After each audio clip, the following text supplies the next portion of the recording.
बुढ़ापा पेंशन बहुत बढ़िया है जी, स्कीम है तो जी बुजुर्गों को ना किसी के आगे हाथ नहीं पसारना पड़ता। बहुत बढ़िया पेंशन है रिया, अच्छा बढ़िया काम है रिया सरकार का, और इससे पर सरकार ना कभी आई ना कभी आने की। काम चल रहा बुढ़िया का सारे का, एक का नहीं सबका पेंशन है। बुजुर्ग आदमी नू किसी बात नहीं पसारना पड़ता, बच्चे ਨੂੰ तंग नहीं करना पड़ता, पैसे मिल जा, दवाई बुट्टी टाइम पर करने। हरियाणा में सबसे ज्यादा सामाजिक सुरक्षा पेंशन दी जाती है, जिसे हाल ही में 3000 रुपए से बढ़ाकर 3200 रुपए मासिक किया गया है। 10 फरवरी 2026 को बुढ़ापा, विधवा, दिव्यांग और अन्य सामाजिक सुरक्षा पेंशन योजनाओं के तहत 1098 करोड़ रुपए जारी किए गए हैं, जिससे 34.14 लाख लोगों को सीधा लाभ पहुंचा है। वहीं सरकार की बुढ़ापा पेंशन से लाभान्वित बुजुर्गों का क्या कुछ कहना है, सुनिए उनकी जुबानी। बहुत ही बढ़िया फायदा जी, ऐसा तो फिर कभी फायदा होया भी नहीं। दवाई बुट्टी टाइम पर करने, कोई चीज लानी करनी हो अपने टाइम पर कर ले जी, जो अपना बुढ़ापे का अपना दवाई बुट्टी का काम चल जा, अपने खाने पीने का काम चल जा, बहुत बढ़िया जी। सामाजिक सुरक्षा पेंशन न सिर्फ बुजुर्गों को आर्थिक तौर पर मजबूत बना रही है, बल्कि उनके सम्मान की रक्षा भी कर रही है। अब बुजुर्गों को अपनी दवाइयों के खर्चों के बारे में चिंता करने की जरूरत नहीं पड़ती, क्योंकि वो जानते हैं सीएम नायब सैनी उनकी जरूरतों का ख्याल रख रहे हैं। ये सम्मान दिया है बुजुर्गों को। 11 वर्षों में वृद्धावस्था पेंशन 1000 रुपए से बढ़ा करके ये 3200 रुपए मासिक किया है, 3200 रुपए मासिक। और इसी प्रकार हमने वृद्धावस्था पेंशन में सबसे ज्यादा 2200 रुपए की बढ़ोतरी की। सशक्त हरियाणा, मजबूत हरियाणा। मुख्यमंत्री नायब सैनी के कुशल नेतृत्व में हरियाणा में बच्चे हो या महिलाएं, युवा हो या बुजुर्ग, सबकी प्रगति और मजबूती के लिए योजनाएं बनाई गई हैं। ਸਤਿ ਸ਼੍ਰੀ ਅਕਾਲ, ਤੁਸੀਂ ਵੇਖ ਰਹੇ ਹੋ ਜਗਬਾਣੀ ਟੀਵੀ ਤੇ ਪੇਸ਼ ਨੇ ਹਰਿਆਣਾ ਦੀਆਂ ਵੱਡੀਆਂ ਖਬਰਾਂ। ਹਰਿਆਣਾ ਦਾ ਬੁਲੇਟਿਨ ਲੈ ਕੇ ਹਾਜ਼ਰ ਹੋਏ ਹਾਂ ਤਾਂ ਹਰਿਆਣਾ ਦੇ ਵਿੱਚ ਇੱਕ ਵੱਡੀ ਖਬਰ ਨਿਕਲ ਕੇ ਸਾਹਮਣੇ ਆਉਂਦੀ ਹੈ ਕਿ ਸਰਕਾਰ ਦੇ ਖਾਤੇ ਦੇ ਵਿੱਚੋਂ ਪੈਸੇ ਗਾਇਬ ਹੋ ਜਾਂਦੇ ਨੇ। ਤਾਂ ਨਿੱਜੀ ਖੇਤਰ ਦੇ ਆਈਡੀਐਫਸੀ ਫਸਟ ਬੈਂਕ ਨੇ ਐਤਵਾਰ ਨੂੰ ਦੱਸਿਆ ਕਿ ਮੁਲਜ਼ਮਾਂ ਤੇ ਹੋਰਨਾਂ ਹਰਿਆਣਾ ਸਰਕਾਰ ਦੇ ਖਾਤਿਆਂ ਦੇ ਵਿੱਚੋਂ 590 ਕਰੋੜ ਰੁਪਏ ਦੀ ਧੋਖਾਧੜੀ ਦਾ ਮਾਮਲਾ ਸਾਹਮਣੇ ਆਉਂਦਾ। ਤਾਂ ਇੱਕ ਰੈਗੂਲੇਟਰੀ ਫਲਾਇੰਗ ਵਿੱਚ ਬੈਂਕ ਨੇ ਕਿਹਾ ਸੀ ਕਿ ਉਸਨੇ ਇਸ ਮਾਮਲੇ ਦੀ ਜਾਣਕਾਰੀ ਬੈਂਕਿੰਗ ਰੈਗੂਲੇਟਰ ਨੂੰ ਦੇ ਦਿੱਤੀ ਹੈ। ਨਾਲ ਹੀ ਪੁਲਿਸ ਨੇ ਇਸ ਦੀ ਸ਼ਿਕਾਇਤ ਦਰਜ ਕਰਵਾ ਦਿੱਤੀ ਗਈ ਹੈ। ਤਾਂ ਬੈਂਕ ਨੇ ਰੈਗੂਲੇਟਰੀ ਫਾਈਲਿੰਗ ਵਿੱਚ ਦੱਸਿਆ ਕਿ ਚੰਡੀਗੜ੍ਹ ਦੀ ਸ਼ਾਖਾ ਦੇ ਕੁਝ ਮੁਲਜ਼ਮਾਂ ਨੇ ਹਰਿਆਣਾ ਸਰਕਾਰ ਦੇ ਕੁਝ ਖਾਸ ਖਾਤਿਆਂ ਦੇ ਵਿੱਚੋਂ ਬਿਨਾਂ ਇਜਾਜ਼ਤ ਦੇ ਧੋਖਾਧੜੀ ਵਾਲੀਆਂ ਸਰਗਰਮੀਆਂ ਕੀਤੀਆਂ ਹਨ। ਤਾਂ ਇਸ ਵਿੱਚ ਹੋਰ ਸੰਸਥਾਵਾਂ ਨੂੰ ਜਾਂ ਲੋਕਾਂ ਦੀ ਸ਼ਮੂਲੀਅਤ ਹੋ ਸਕਦੀ ਹੈ। ਹਾਲੇ ਇਸ ਧੋਖਾਧੜੀ ਦੇ ਵਿੱਚ ਆਕਾਰ ਦੇ ਵਿੱਚ 590 ਕਰੋੜ ਦਾ ਅੰਦਾਜ਼ਾ ਲਗਾਇਆ ਗਿਆ, ਜਿਸ ਦੀ ਜਾਂਚ ਵਿੱਚ ਅਗਲੀ ਜਾਣਕਾਰੀ ਮਿਲਣ ਤੱਕ, ਰਿਕਵਰੀ ਤੱਕ ਇਸ ਦੀ ਅੰਤਰਿਮ ਰਾਸ਼ੀ ਤੈਅ ਕੀਤੀ ਜਾਵੇਗੀ। ਤਾਂ ਇਸ ਪੂਰੇ ਮਾਮਲੇ ਨੂੰ ਲੈ ਕੇ ਸੀਐਮ ਨਾਇਬ ਸੈਣੀ ਨੇ ਜਦੋਂ ਮੀਡੀਆ ਦੇ ਨਾਲ ਗੱਲਬਾਤ ਕੀਤੀ ਤਾਂ ਕੀ ਕੁਝ ਕਿਹਾ, ਇੱਕ ਵਾਰ ਆਓ ਤੁਹਾਨੂੰ ਸੁਣਾ ਦਿੰਦੇ ਹਾਂ।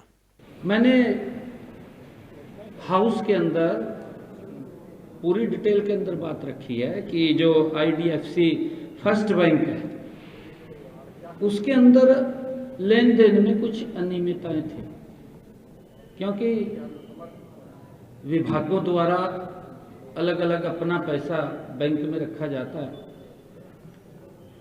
और ये प्रथा आज से नहीं है, इनके समय में भी थी। ये कांग्रेस के समय में भी ये प्रथाएं थी कि किन बैंकों के अंदर रखा जाएगा, कौन कौन से बैंक पैनलिस्ट हैं, उन पैनलिस्ट के अंदर और जुड़ते रहते हैं, क्योंकि कोई नया बैंक आता है उसके अंदर जुड़ जाता है और देखते हैं। परंतु मैंने ये कहा था कि इसके अंदर ये कई दिन 3-4 रोज पहले 21 तारीख को तो बैंक ने लेटर निकाला, 18 तारीख को तो हमने इसको डीपेनलाइज कर दिया था कि इससे सारा का सारा जो पैसा है अपना पैसा बाहर विद ब्याज उसको निकाल ले। परंतु एक एक पैसा वो आएगा, वो कहीं जाएगा नहीं, हमने उसकी सुनिश्चितता की है।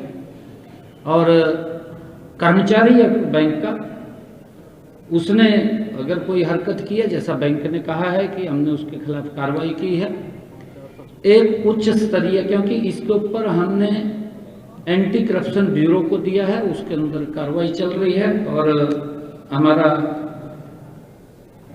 उसके ऊपर एफआईआर भी दर्ज होगी है, वो जांच करके इसके ऊपर कार्रवाई करेगी। जहां जहां एक उच्च स्तरीय कमेटी वो भी बनेगी, इसके ऊपर सारा जांच करेगी। इसकी उच्च स्तरीय कमेटी ये देखेगी कि कहाँ किसकी गलती है। सरकार का जो ये पैसा है, क्योंकि गलती कहीं हुई है, बैंक ने की है, कहीं तो हुई है गलती, बैंक के कर्मचारी ने की है, किसी ने भी गलती की है, उसके खिलाफ सख्त से सख्त कार्रवाई होगी, कोई बख्शने का सवाल नहीं है। पैसा हमारा वो सुरक्षित वापस आएगा, इसके लिए हम सुनिश्चित कर रहे हैं। देखिए, क्योंकि विभाग ने जब उसको जो रिटर्न मंगवाते हैं, उसकी कॉपी मंगवाते हैं, और उसको जो मैच किया, तो मैच वो ठीक नहीं हो रहा था। एक बार कहा, 2 बार उसके अंदर देखा, और जब वो मैच नहीं हो रहा था तो ये तुरंत इसके ऊपर ये निर्णय किया गया कि इसको से पैसा वापस लिया जाए और किसी अनधिकृत बैंक में ये सारा का सारा जमा किया जाए। और उसको लेकर के ये हमने निर्णय किया है कि हम इसकी गहनता से जांच कराएंगे। और मैं ये बताना चाहता हूँ कि जो मैंने हाउस के अंदर भी कहा था कि 18 फरवरी को हमने ये आदेश कर दिए थे कि जो IDFC फर्स्ट बैंक में संचालित सभी विभागीय हमारे जो खाते हैं उनको बंद कर दिया जाए, और तथा जितनी राशि है उस राशि को विद ब्याज दूसरे बैंक में उसको स्थानांतरित कर दिया जाए।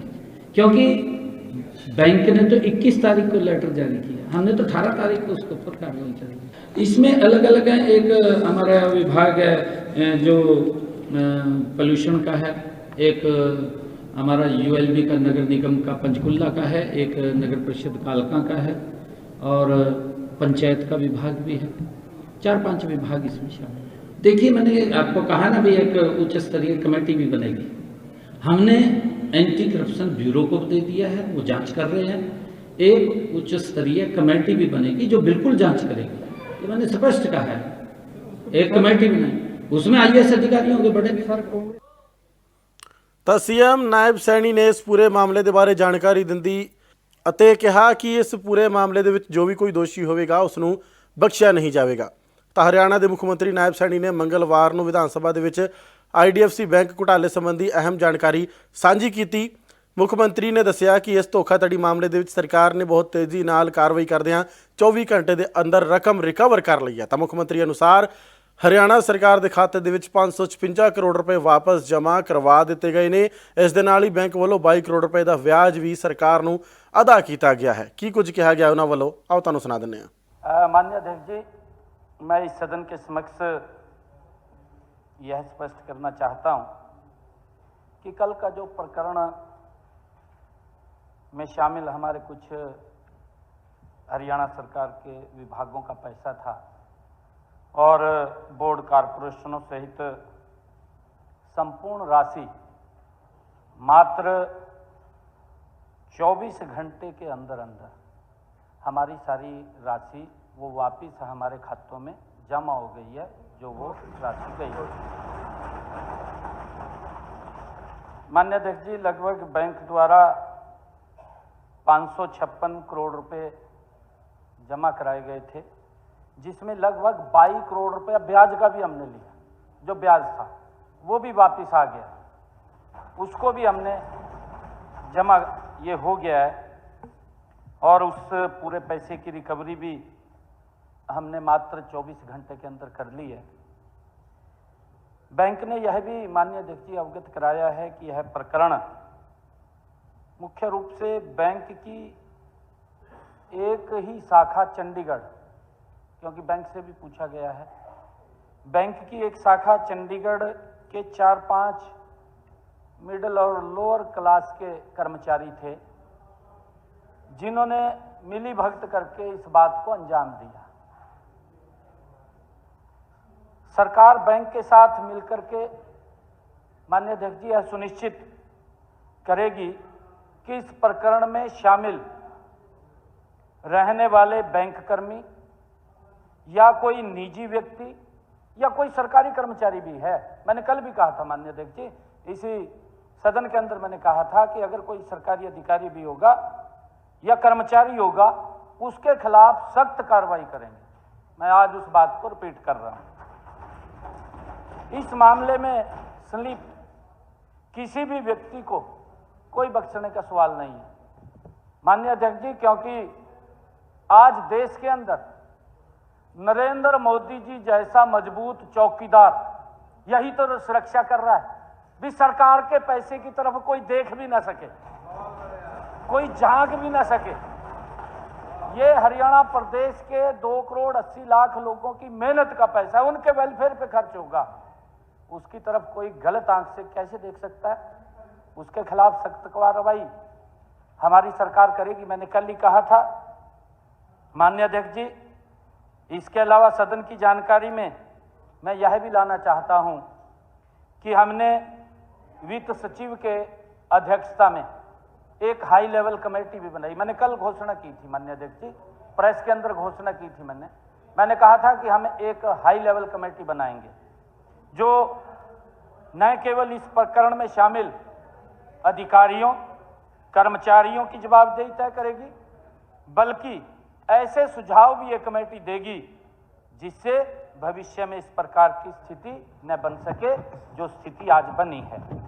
माननीय अध्यक्ष महोदय, मैं बताना चाहता हूं, कांग्रेस के साथियों को शायद यह समझने में कठिनाई भी हो रही होगी कि अब हरियाणा में शासन की कार्यप्रणाली बदल चुकी है, क्योंकि कल और आज भी मैं देख रहा था, मैंने तभी ये कहा है कि बड़े बड़े बैनर से लेकर के सड़कों पे घूमते हुए नजर आ रहे थे।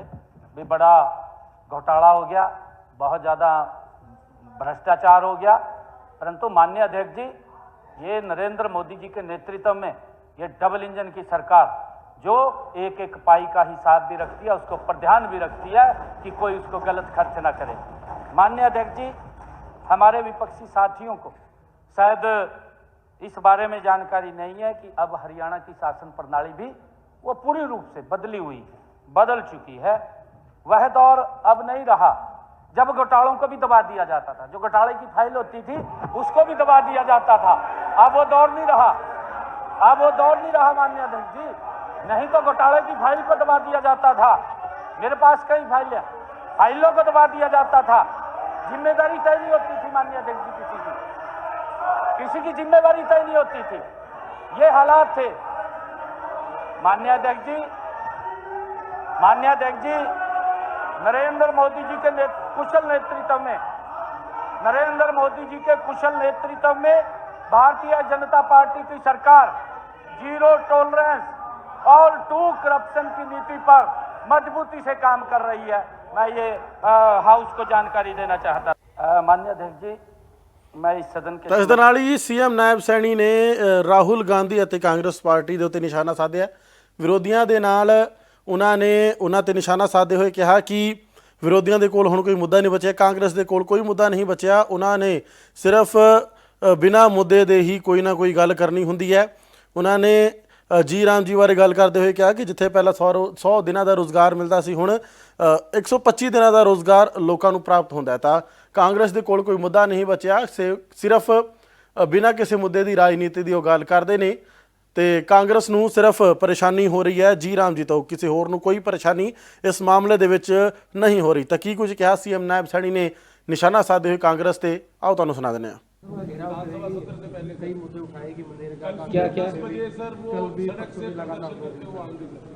देखिए, कांग्रेस के पास ना तो मुद्दा है, वो मुद्दा वहीन है, और इनके समय में भी नाम बदले गए।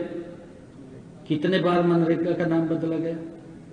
जी राम जी से इनका पेट पता नहीं क्यों खराब होता है।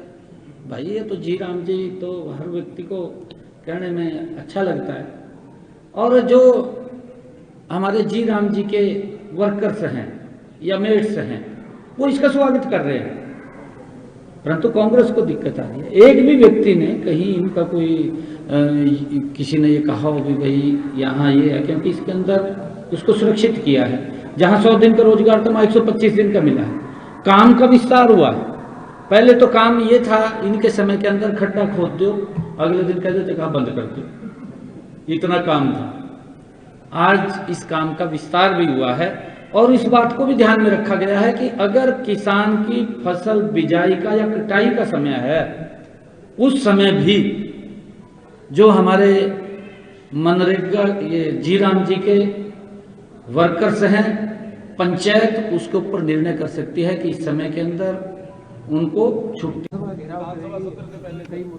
ਤਾਂ ਇਹ ਸਨ ਅੱਜ ਦੀਆਂ ਖਬਰਾਂ ਹਰਿਆਣਾ ਬੁਲੇਟਿਨ ਦੇ ਵਿੱਚ। ਬਾਕੀ ਖਬਰਾਂ ਲਈ ਬਣੇ ਰਹੋ ਜਗਬਾਣੀ ਟੀਵੀ ਦੇ ਨਾਲ। ਇਜਾਜ਼ਤ ਦਿਓ, ਧੰਨਵਾਦ।